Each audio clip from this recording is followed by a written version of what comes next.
Mga babae, alamin na natin kung ano ang nasa ilalim ng inyong mga cloche. Julie, sino ang dapat nating unahin? Nakakadiriri yan. Wala pa akong nakitang mas masahol pa. At dapat mong kainin yan, nakakatakot. Nicole, sige na, subukan mo man lang kunin ng isa. Paano kung gawa sila sa tsokolate? Oh, mukhang ganun nga. Ayokong sabihin, pero sabi ko na sa'yo.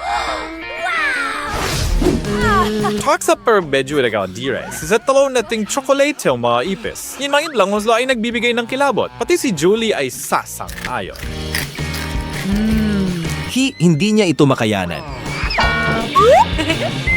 Pero talagang gusto ni Nicole ang mga chocolate na ipis. Maganda. Kumusta naman si Julie? Nasaan ang kaibigan mo? Oh, ayan ka na pala. Gising ka na. Magaling. Hindi ka maniniwala. Pero halos naubos na ni Nicole ang lahat ng ipis at wala siyang iniwan para sa'yo. Oh, Nicole, tulungan mo si Julie na magising. Julie, oras na para tingnan kung ano ang nasa ilalim ng iyong cloche. What? Lizy. Tingnan natin. Oh, hindi. Totoong ipis ang mga yon. Oo, buhay na buhay sila. Gumagalaw ang kanilang mga antena. Julie, kakainin mo ba talaga sila?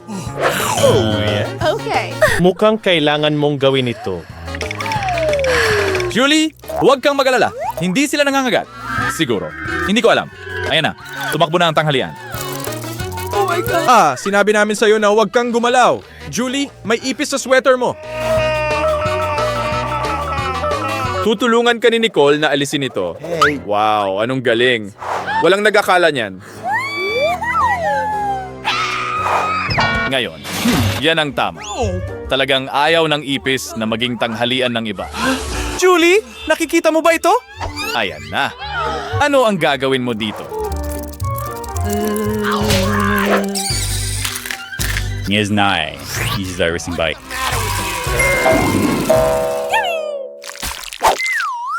Ngayon, si Nicole naman ang titingin kung ano ang nakuha niya. Wow, isang camera. Totoo ba ito? Kunan na natin ang mga litrato. Julie, sabihin mo cheese at ngumiti. Oh, wow, ang liwanag ng flash. Hindi na ako makapaghintay na makita ang resulta.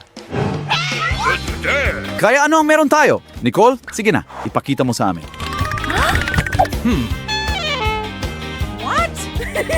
Julie, ang nakakatawa mo sa litrato na yon. Tiyak na hindi nagustuhan ni Julie ang kanyang bagong litrato. At nagkaroon siya ng ideya. What? Nagtataka ako kung ano ang plano niya.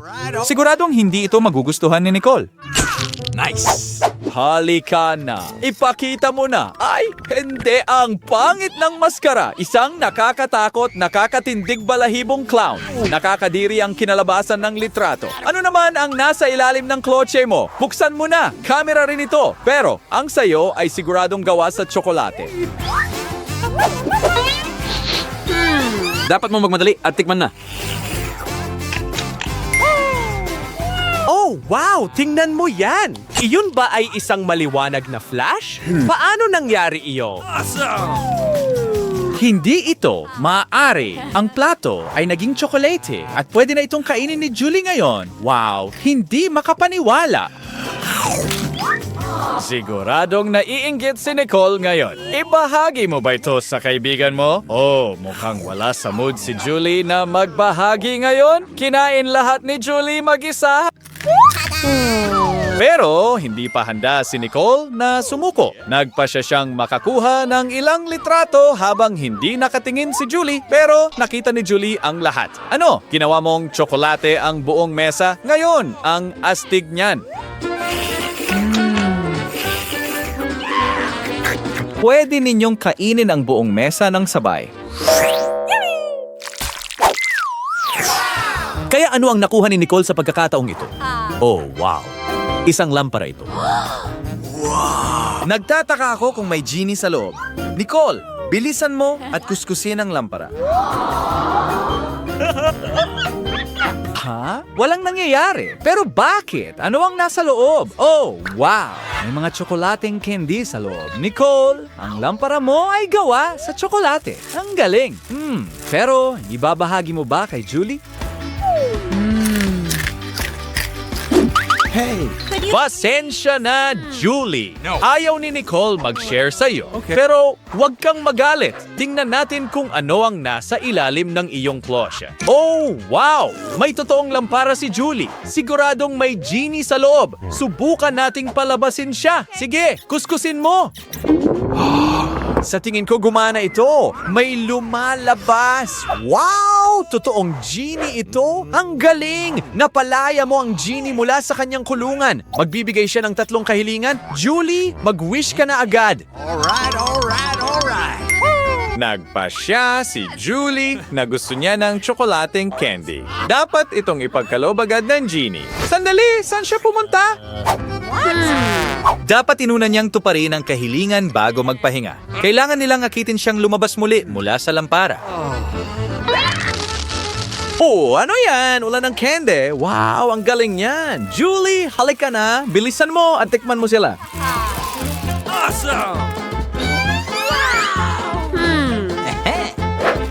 Kaya mong kainin mga ito ng mabilis. Ang sarap nila.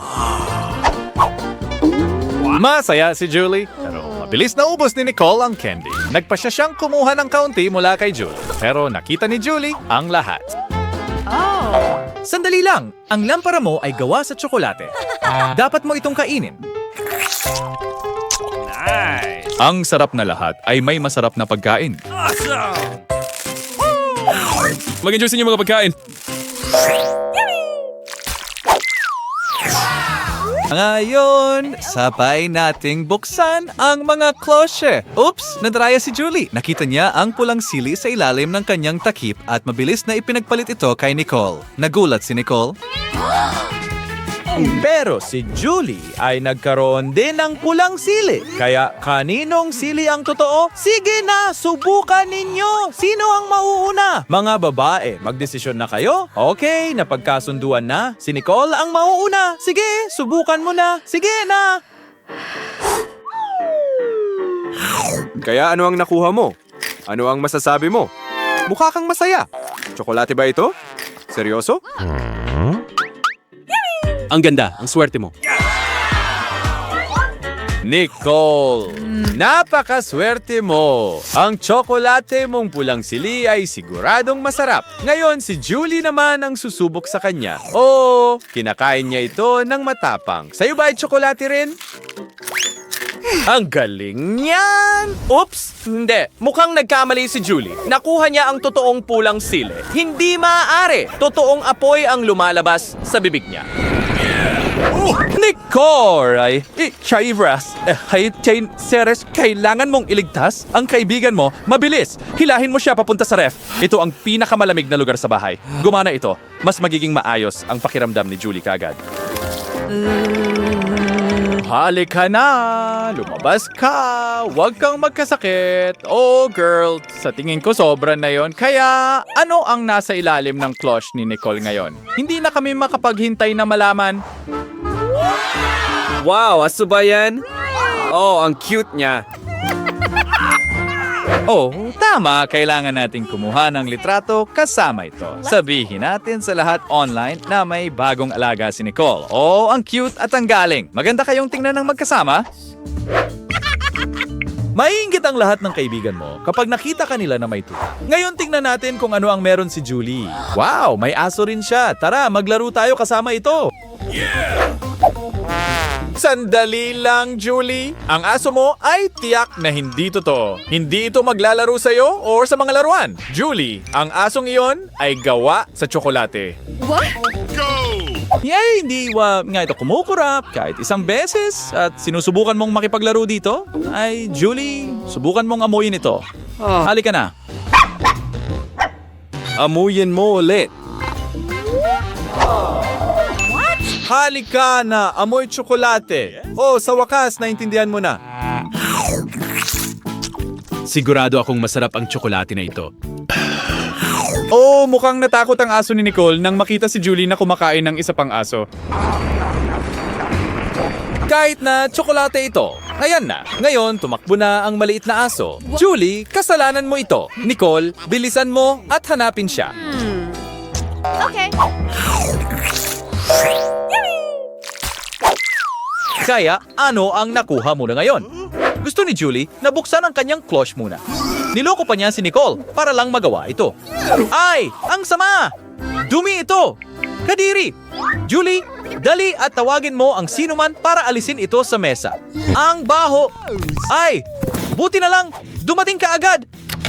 Pakiusap, alisin mo itong nakakadiring bagay mula sa mesa. Walang sino man ang seryosong nag-iisip na kakainin yan ni Julie. Kahit na nakakatawa itong panoorin. Ngayon na nalinis na ng exterminator ang lahat, Turno na ni Nicole. hindi. Hindi tayo magkamay. Nicole, buksan mo ang iyong cloche. Oh, hindi. Isa pang dumi. Pero hindi ito kasing baho. Subukan mo. Baka tsokolate ito. Kahit na mukhang totoong totoo.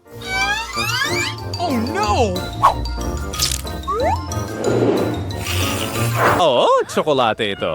Oh, ang galing! Gusto talaga ni Nicole ang tsokolating dumi. Hindi pa rin kayang tingnan ni Julie ito kahit alam niyang puro tsokolate lang ito. Pero kahit ano pa man, ibig sabihin lang nito ay mas marami para kay Nicole. Hindi na kaya ni Julie at umalis na siya. Oo, mahirap talagang panoorin ng isang tao na kumakain ng tsokolating dumi.